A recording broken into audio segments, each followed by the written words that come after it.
Veces perdemos porque se está poniendo todo el tablero de discusión del tablero de operaciones y olvidamos que lo que está en una especie de desenlace inminente o que estaría por caer es un régimen que empezó siendo un régimen autoritario y derivó en un narcoestado. Cuando hablamos de Venezuela, hablamos de narcoestado, donde se produce cocaína, donde se produce en la frontera de Colombia buena parte de la cocaína que después se distribuye al resto del mundo y mucha de esa cocaína va a los Estados Unidos.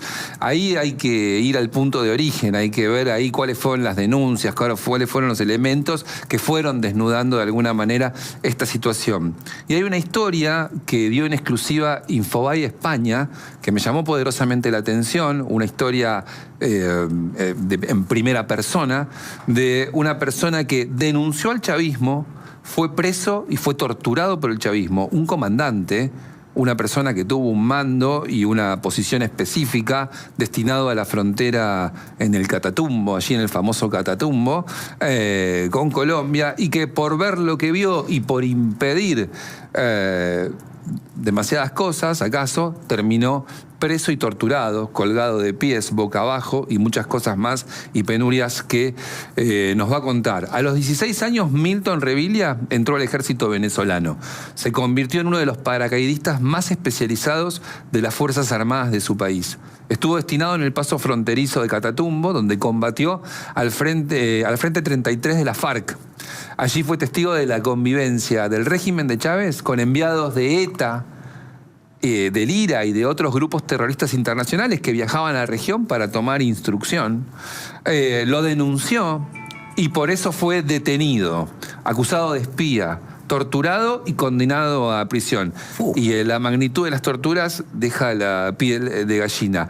Consiguió que una carta suya operara como salvoconducto, llegar a los Estados Unidos, consiguió salir como testigo protegido y ahora está dando su testimonio en foros internacionales para salvar a Venezuela del narcotráfico, pero también para que se active una investigación en la justicia de España que tiene que ver con estos vínculos entre terrorismo allí de ETA y vínculos con la FARC. No vamos a decir dónde está por una cuestión de seguridad que se preserva, pero conseguimos poder estar en contacto con él y está conectado vía Zoom. Milton Revilia, excomandante torturado por el chavismo. Gonzalo Sánchez y el equipo de Infobae lo saludan. Muy buenos días, Gonzalo. Buenos días a ti, a tu audiencia. Gracias por la oportunidad de poder compartir con ustedes mis experiencias. Gracias, Milton. ¿Nos puede contar su historia? Bueno, mi historia es bastante normal hasta cierto punto. Hubo una persona que ingresó a la Fuerza Armada Nacional con unas ideas de libertad y de proteger a un concepto bien etéreo que se llama patria, ¿no? Muchas veces los militares defendemos algo que se llama patria y sus ciudadanos y los ciudadanos no entienden por qué lo hacemos, hasta que pierden la libertad. Desde que me gradué, fui asignado a unidades de operaciones especiales en Venezuela, al paracaidismo y a la unidad de operaciones especiales del ejército. Mi formación fue entre Venezuela y los Estados Unidos en este tipo de operaciones de carácter especial. Y por la naturaleza de ese entrenamiento y por la naturaleza de las operaciones que hacían las unidades a las cuales yo estaba asignado, me correspondió en diferentes oportunidades trabajar en la frontera con Colombia. Sobre todo y con muy específico en la frontera occidental de Venezuela, que en este caso es la frontera con Colombia. Desde que empecé me di cuenta de lo que era el conflicto en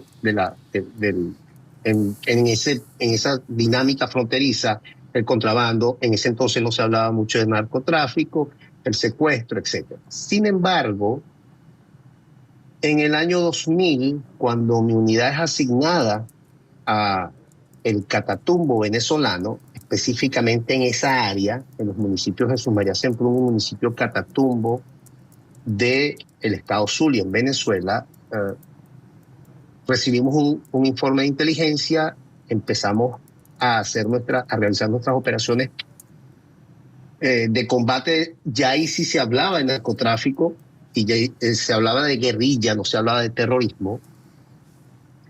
Y durante ese periodo inicial, agosto, septiembre del año 2000, comienzo a detectar que existían unos apoyos directos de miembros de la inteligencia militar venezolana hacia los grupos narcoterroristas que hacían vida. Ya en el año 2000, en la frontera con dijiste, Colombia. Milton, el año en 2000. El año 2000. Perfecto. Dale, en el año 2000. Eso se notifica al Comando Superior. Inicialmente el Comando Superior ordena seguir con las operaciones. Comenzamos a hacer controles, sobre todo muchísimos controles en materia de tránsito de personas. Empezamos a hacer controles en materia de materiales estratégicos y materiales precursores de estupefacientes que estaban pasando desde Venezuela hacia Colombia. Sí. ¿Qué hacía la inteligencia militar con la guerrilla?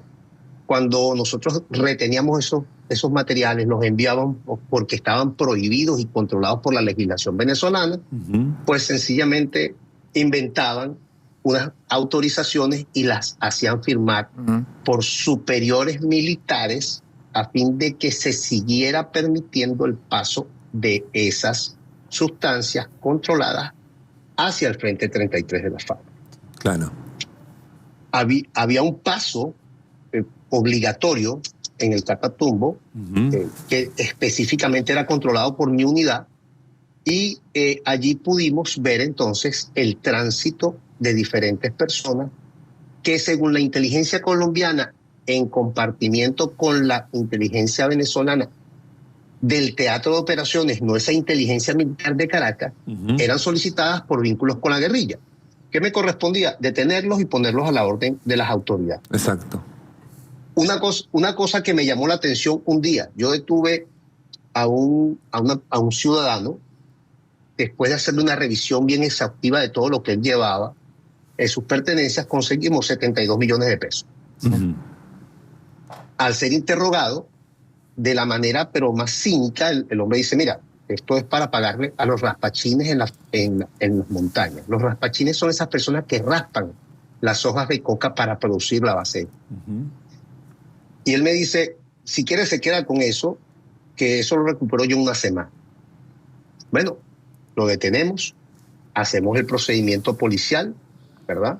Apoyado por la Guardia Nacional, lo colocamos a la orden del teatro de operaciones para que sea procesado, visto que él se había confesado como culpable de ese delito en ese momento. Colocamos el dinero, todo el proceso a la orden del teatro de operaciones y la documentación colombiana a la orden del teatro de operaciones, porque su falta inicial era tránsito ilegal por el país sin control migratorio. A los 2 días, esa misma persona pasó por el puesto fronterizo con documentos venezolanos. O sea, en solo 2 días Claro. él tenía una cédula venezolana y un pasaporte venezolano. Ustedes hacían su trabajo, cumplían con los procedimientos tal como indica la ley y la norma, y se encontraban con que un suprapoder por encima de ustedes autorizaba lo que ustedes consideraban que tenía que desautorizarse, ¿no? Naturalmente detenían a alguien y alguien decía por arriba, esa persona pasa. Exactamente. Claro. Bueno, en este caso específico, cuando él llegó con la cédula colombiana y con la cédula venezolana y el pasaporte venezolano, yo lo que hice fue que lo retuve por un momento y lo puse a la orden de las autoridades colombianas. Igual Claro. fue detenido. Milton, Pero, ¿cuándo se complica la situación para usted? ¿En qué momento lo llevan detenido a usted? Y que entiendo que lo llevan al edificio de contrainteligencia, a la sede de contrainteligencia, y lo mandan a un sótano en un 3er piso y bueno, entiendo que es sometido a torturas de modo sistemático. Previo a eso, quiero decirte que en el año 2002, con motivo de todo esto que yo estaba haciendo en la frontera, las Fuerzas Armadas Revolucionarias de Colombia le envían una carta al vicepresidente de la República y al fiscal general de Venezuela, Sí. solicitando que a mí me neutralicen y me saquen de la frontera con Ahí está. Colombia. O sea, Claro. es una carta de un grupo narcoterrorista pidiéndole a unas autoridades políticas que neutralicen a un oficial que está cumpliendo con su deber. Bueno, yo fui obligado a una baja forzosa en el año 2004 bajo amenaza. Yo fui objeto de 3 atentados contra mi vida. El último fue contra mi vida y contra la vida de mi hijo de 10 años que íbamos en el carro. Esto fue ordenado por un oficial del ejército en Barquisimeto, donde yo vivía, que residía en Venezuela. Y visto que no podían neutralizarme por diferentes situaciones, el 8 de junio del 2010 me detienen cuando yo iba saliendo de Venezuela. Ya yo prácticamente tenía programado salir del país y dejar de vivir en el país. Sí. 10 días después de este último atentado, me detienen y me llevan a los sótanos de la DIN con la finalidad de torturarme, porque la Dirección de Inteligencia Militar tenía información de que yo había contactado a la DEA para darle la información que el mismo gobierno se negó a procesar. Y esta información era específica sobre la ubicación de los campamentos donde se estaba procesando la droga en la frontera con Colombia. Claro, claro. Yo eso lo puse en conocimiento de los órganos de antidrogas de Venezuela, y los órganos antidrogas de Venezuela no hicieron nada. Claro. Se enteran de esto, me detienen y comienzan las torturas sistemáticas en los sótanos de la DIN. Y para mi asombro, la pregunta no era ¿dónde están los campamentos? Vamos a los campamentos, mayor, si es verdad o es mentira, vamos a probar lo que usted está diciendo. Y vamos a efectuar una operación militar, vamos a tomar esa zona. Si es mentira, usted va a ser procesado. No, todo el interrogatorio giraba en torno a quiénes eran los agentes, dónde estaban esos agentes de la DEA, dónde yo me iba a entrevistar con ellos, ¿verdad? Claro. Y la forma de ubicarlos. Entendí yo que lo que quería en ese momento la Dirección de Inteligencia Militar era ubicar a los agentes de la DEA y asesinarlos. Claro. Y luego asesinarme a mí. ¿Cómo eran esas torturas, Milton? Mira, hay diferentes torturas que me aplicaron. Voy a hablar de mi caso. En mi caso, en los sótanos de la DIN, en el primer dormitorio del lado derecho, es el único que está del lado derecho, en el centro de detención preventiva, que supuestamente es para 5 días. Después de 5 días deben trasladarte a un centro penitenciario o liberarte. Bueno, en ese primer dormitorio de ahí al lado tienes un tubo servido de aguas negras en la parte superior del techo. Ahí te guindan, ¿okay? Te guindan sobre las manos y comienzan a golpearte con diferentes objetos contundentes. Te cuelgan. Eso sería. es uno. Claro.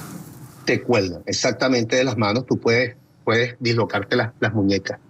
¿Okay? Si te cuelgan de cabeza, puedes dislocarte los tobillos. En mi caso fue solamente desde la parte superior. Hay un cuarto que ellos tienen allá que lo llaman el cuarto de los locos, que es un cuarto, digamos así, de atención psiquiátrica, forrado completamente por colchones verdes.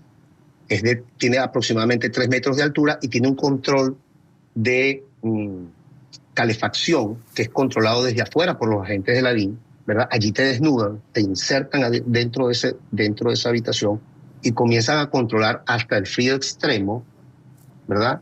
Hasta que te desmayas, o en su efecto el calor extremo, hasta que te desmayas por el calor. En esa misma habitación te colocan un tobo y ahí tú haces tus necesidades, ahí haces todo lo que tienes que hacer, ahí te pueden dejar por cualquier cantidad de tiempo. Utilizan tortura de distorsión espaciotemporal, ¿okay? Te colocan en un momento el desayuno, a las 2 horas te llevan el almuerzo, 24 horas después te llevan la cena y tú empiezas a perder la conciencia espaciotemporal. Todo allí en esas condiciones de insalubridad. ¿Okay? Ahí te pueden tener el tiempo que ellos quieran hasta que te descontroles psicológicamente. Claro. Hay otro cuarto, que es el que yo le llamo la tumba, que es un cuarto de 1.5 metros de ancho por 3 metros de alto, que tiene características igual de control de calefacción, pero este cuarto tiene en la pared una filtración de moho que viene de aguas negras servidas de la parte superior. Ellos no la reparan y allí tienes tú todo el moho sobre la pared que va generando más moho, liberando esporas, y esos hongos, esas esporas del moho te afectan los pulmones. De ahí salimos muchos con afectaciones pulmonares o respiratorias, digámoslo así. Tienen los choques eléctricos, ¿ok? de los que yo fui objeto, y maltratos de otros tipos, verbales, de golpearte, de desnudarte delante de militares femeninas, de intentar violarte delante de las personas con la finalidad de quebrar tu voluntad. ¿Y cómo, Milton, cómo? Y quiero hacer que un inciso, rapidito. Mientras todo esto estaba ocurriendo, una periodista venezolana se prestó para filmarme mientras me estaban torturando y para participar en un trato extorsivo. Si yo fingía ser agente de la DIN, me colocaba una chaqueta de la DIN y acusaba a periodistas que se encontraban en el exilio luchando por la libertad de Venezuela, ellos me iban a dar la libertad. Y para eso se prestó esa periodista, una periodista de Telesur TV. Milton, ¿cómo consiguió? Yo avanzo rápido con las preguntas porque el tiempo es tirano en los espacios de medios y conozco la historia y quiero que la gente la conozca, pero ¿cómo consiguió salir de esa situación? Porque hay un punto de quiebre, que salir de ese infierno, ¿cómo se consigue? Mire, yo soy muy católico, yo quiero creer que la mano de Dios obró. Sin embargo, según informaciones que me dieron posteriormente, después de haberme detenido y haberle dicho al presidente Chávez que yo era un espía, el presidente Chávez ordenó una investigación paralela. Se determina que es falso lo que están haciendo. Yo logro sacar una carta firmada por mí con sangre a los Estados Unidos y una activista de derechos humanos logra llevarla a la Comisión Interamericana. Se comienza una operación en el extranjero para denunciar lo que me estaban haciendo. El presidente Chávez ordena a mí que me saquen, que me dejen tranquilo. Ya el presidente sabía del atentado que habían hecho contra mí, contra mi hijo. Hugo Carvajal da la orden que me saquen de los sótanos del DIN, pero me da la orden de que yo tengo que salir del país. Hugo Carvajal, y como ya había un proceso en mi contra, Hugo Carvajal, para que los era el director de inteligencia. De inteligencia, exacto. Y él fue el que dirigió, él es la cabeza de esta operación para neutralizarme y evitar mis declaraciones en materia de narcotráfico y terror. Ok. Y él da la orden de que se vaya del país. Yo salgo y me dicen que salga del país. Yo no me fui del país. Porque si yo me iba del país me convertía en fugitivo y yo empiezo a luchar porque se conozcan, para saber cuáles eran las realidades de mi caso. El juez que inicialmente me dio la orden de apertura y ordenó mi reclusión, me entrega el expediente completo y me dice: mi mayor, esto es un montaje. A mí me dieron una orden. A ese juez lo asesinaron. Wow. Uno de los fiscales que participó en la elaboración del expediente, todos los hechos fraudulentos en el expediente, logra contactarse conmigo, nos vemos fuera y me dice lo mismo. Mire, fue una orden que nos dieron, teníamos que llevarlo preso por orden de mi general Carvajal. Ese fiscal fue posteriormente asesinado. Yo me enfrento al juicio, en el juicio demostramos que todo era un fraude. Sin embargo, por orden del general Carvajal, así lo dijo el coronel Solórzano Parra, yo tenía que ir preso. Nuevamente abren el juicio, en 3 días me condenan a 7 años y 4 meses y me envían a Ramo Verde. Allí paso 2 años y es con la muerte de Hugo Chávez y con la salida de Hugo Carvajal de la DIN que se logra darme una medida alternativa de cumplimiento de la pena, aunque me mandan a un centro de rehabilitación social donde estuve con presos comunes. En el año 2017 yo termino de cumplir la pena, salgo en libertad por pena cumplida y comienza nuevamente la persecución contra mí, al punto que tuve que salir del país. Claro. Y ahí, esta es la instancia en la que ahora se encuentra usted. Es en un lugar no identificado, esperando que, bueno, entiendo que cambie Venezuela finalmente, ¿no? Para poder volver a estar por una parte, durante ese paso que yo estuve en la frontera, logramos detectar la presencia de miembros de ETA, y en el año 2010 la Audiencia Nacional de España me da la condición de testigo protegido en el caso de ETA FARC, ¿verdad? Sin embargo, el